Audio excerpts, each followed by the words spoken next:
So what exactly is this bet with you and Woodley? It's a tattoo bet. Can you please explain this? Yeah, it's a tattoo bet. So he didn't want to take the money bet from the last face-off we did. But when I beat him, he will have to tattoo "I love Jake Paul" somewhere on his body and post it on his Instagram feed, and vice versa. If I so happen to break my face and lose or something crazy happens.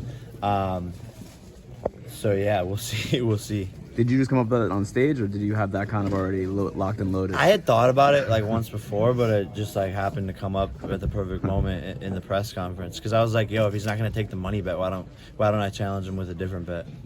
You're 24 years old, you're 3-0, and you're in on the promotion of this fight already. Something that only really Floyd does. Yeah. What does that mean? What is the significance of that? It means everything, and I think it shows the power of what I have going and the power of social media and content. And a lot of people forget that this is a business, and I have a great team with Nikisa, and like we've just managed to build this the right way, and it's just the start of what this is going to become.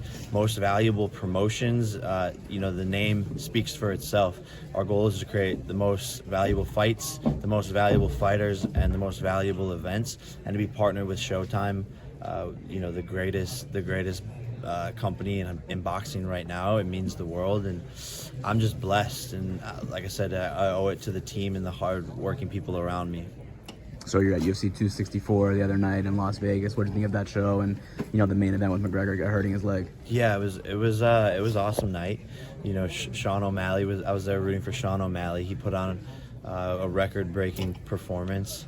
And yeah, then you just see, my voodoo chain of Sleepy McGregor, manifested what happened to him, and he got sent out on a stretcher like a bitch.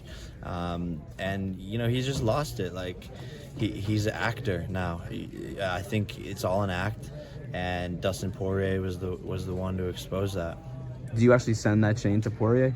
Yeah, he sent over his address, so we're getting it shipped out, and I think he's auctioning it off for charity. Is that real? Yeah, it's real. I'm hoping he takes a picture with it. Like, I think that'd be the most legendary thing, and just make Conor look so stupid. How much did that cost? It was like $100K. All right, fair enough. And I mean, this fight, you brought in Amanda Serrano against Yamalit Mercado, a women's fight. What made you want to bring in that for the undercard? Look, Amanda and I had a history together. She was at my first pro fight, got a KO there, and I just want to support women's boxing. And I also wanted to fight with someone who was also from Puerto Rico and lived in Puerto Rico. And Amanda is one of the greatest knockout artists we've seen in women's boxing history.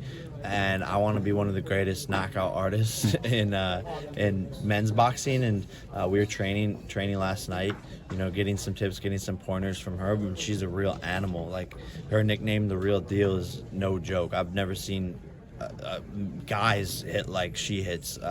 So she's amazing, and want to just uplift fighters and get them the biggest paydays of their life and put on an amazing show. I find it really interesting because a lot of people want to hate you, Jake. Like, a lot of you're a polarizing guy. I think that you would probably agree with that, right? Yep. Yet, but you're fighting for women's boxing. You're talking a lot about fighter pay and trying to boost the combat sports in that way. Where does that come from? I think just someone needs to do it, and it also stems from my passion of growing this sport. And I think fighters deserve more. I've done business, I've done wrestling, I've done football, and boxing is the hardest thing out of all of that. And these fighters are risking their lives in there. And I don't understand how people in the UFC don't get paid more or tied into these crazy contracts. And we're seeing the sport just change. We're seeing it evolve. It's coming into a new era, and I plan on just leading us in that march forward with all of these fighters. And I want everyone to benefit. I want the sport to grow, and I want the youth, the Gen Z, to really embrace boxing. I want them to become boxers and make an impact that will last forever. Because it's cool, make money and get all the paydays and work with Showtime and do big pay-per-views, but people forget about that, right?